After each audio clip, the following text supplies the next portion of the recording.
So let's talk about the top 3 mistakes teachers make when trying to get students to collaborate. So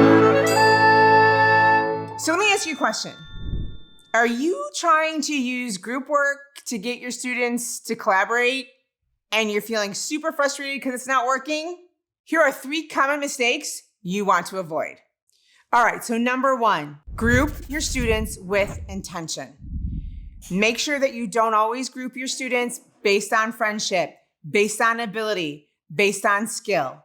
You want to make sure that you have variety in your groups. Number 2, make sure that you have different groups for different purposes. You want your students to have a sense of belonging and purpose in their groups. So allow them to stay in groups for a while, but have different purposes for each group. So you may have a group for poetry, a group for writing, and a group for reading. Okay, hang on. Let me give you a pro tip. There's something called productive struggle. When students find conflict, especially within groups, we oftentimes will jump in and solve the problem. Let me give you this tip. Next time that happens, ask them, interesting situation. What do you think we should do? Let them first see if they can solve the conflict before you step in and solve the conflict. Okay, back to the video.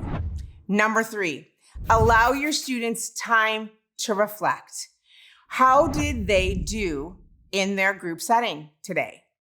Maybe they helped a student and they did a great job. Maybe they could have handled that conflict better.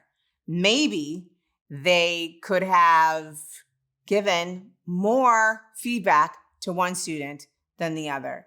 If we don't allow students to reflect on how they're doing in the collaboration setting, they're not going to be able to grow. And ultimately, isn't that what we want? We want our students to learn how to collaborate so that when they get out into the world, as you know and I know, collaboration is key to success. So we've got to teach them how to collaborate and what they can do better the next time they're put into a collaboration situation. Let's make collaboration a strong part of our classroom. Want to improve collaboration in your classroom? Just click on this QR code and download my free guide to teamwork that actually works. Thanks for watching. See you in the next video.